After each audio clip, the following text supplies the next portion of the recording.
Python's turtle library to draw a snowflake with code. So the first thing you need to make sure is that you have signed in to Trinket with your Google account. Then you can go ahead and create a new Trinket and select Python. I'm also going to name my project and make sure to click the blue Save button right away because Trinket is not going to save automatically.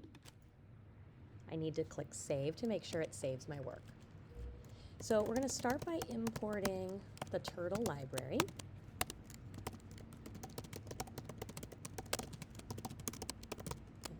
This is a set of code that's going to allow us to do some drawing. So I'm going to start with import turtle on line 1. This part here that turned green, if there is a hashtag in front of a line, in front of a set of words, then that means the code will ignore that line. So that's not going to affect your program. I'm just writing a note so that we remember what we did here. All right, so after we import the turtle library, we'll be able to use those methods and functions in order to draw. We also need to, from time, import sleep. Our sleep command is going to be similar to a wait block in Scratch. We have to import that to be able to use it. And then we also need to import a file called random. So import random, okay? Now, we're importing random in case we decide to use that later. We may not get to it in this video, but essentially what the commands in the random module let us do is to do things randomly. Choose like a random number or choose a random item from a list. So we're going to import that in case we use it later. All right, now we need to set up an object. So we're going to call this object just the letter T because it's short and easy to type, and it's short for turtle. Oops, capital T-U-R-T-L-E, open and close parentheses.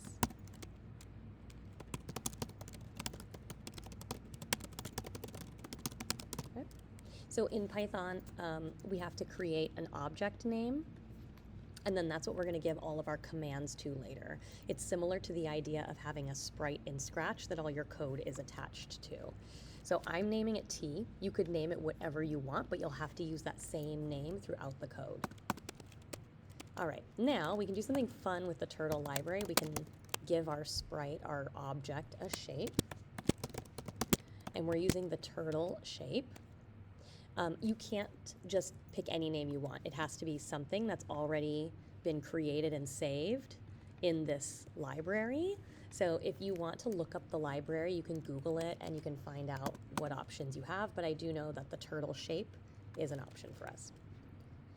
Now, just like when we're drawing on paper, we also have to tell the computer what type of pen we're going to use, what color, what size, all those things.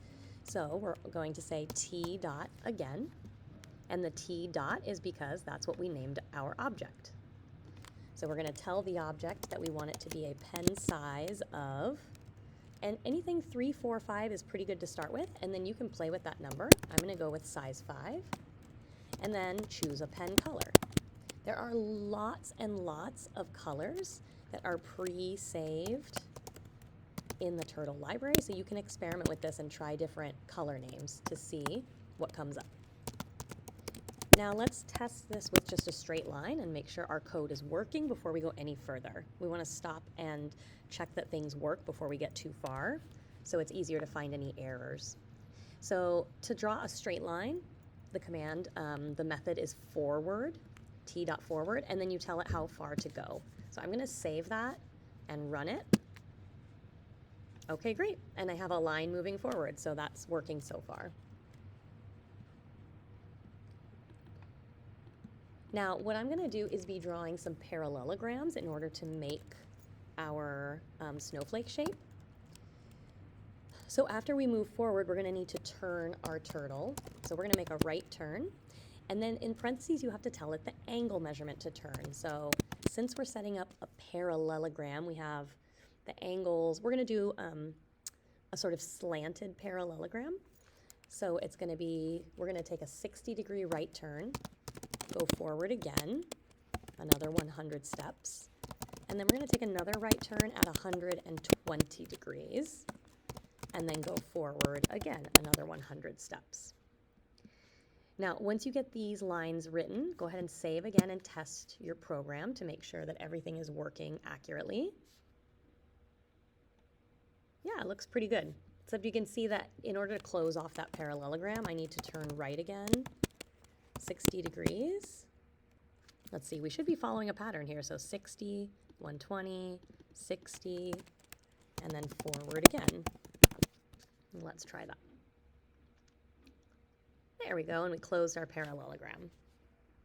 Now, we're going to have to do this a number of times because that's just one edge of our snowflake, but we want to go all the way around the snowflake with parallelograms. Since we're going to be drawing the parallelogram a lot of times, it could become really tedious to have to write this, these 6 lines over and over and over again.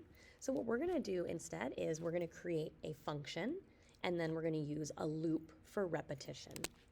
So first let's create our function, and we'll describe what that is. What I need to do is I'm going to click on line 11 here right before my first forward command, and then I'm just going to move this down to make some space. And we're going to define a function. A function is a package. We're basically going to package those 6 lines of code into a 1-word command, so I have to do less typing in the future. The way we do that is we start with defining, DEF space, and then naming the command that we're creating, the name of the function. I can make it up, but I want it to kind of make sense to what I'm doing, so I'm just going to call it parallelogram, open parenthesis, close parenthesis, and a colon. Now, we're going to tell the computer what instructions go in that parallelogram function by tabbing over, so you need to use the tab, T-A-B key on your keyboard. Anything tabbed over to the right one time will be included in, those function commands. There we go. I don't know why that's happening, sorry. Okay, so now my computer knows that when I use this command called parallelogram, this function, that I want it to do all the things that are listed here inside that function. Now at the end of line 19, I'm going to hit return 2 times, and then I need to backspace back to the left side of my screen because I don't want to put anything else inside of parallelogram. But now, if I were to run this as is, you're going to see nothing on screen. And the reason is because these commands are not running anymore unless I use this function command that I created. So what I have to do is call the function, and I do that by typing it down here and then running my program. All right, that looks great. So lastly, we're almost done. We only have 2 other steps here. What we're going to do now is draw this parallelogram several times. So I could just keep typing parallelogram, parallelogram, but that's going to require more typing than I want to do. What would be more efficient is to use a loop, repetition. So I'm going to move this down a bit, and I'm going to put a line above it that says for I in range. That's a repetition loop, and then I have to tell it how many times I want to repeat my parallelogram. And because I've tested this before, I'm going to repeat it 6 times. But again, you're going to experiment with this and play with it to make your custom design.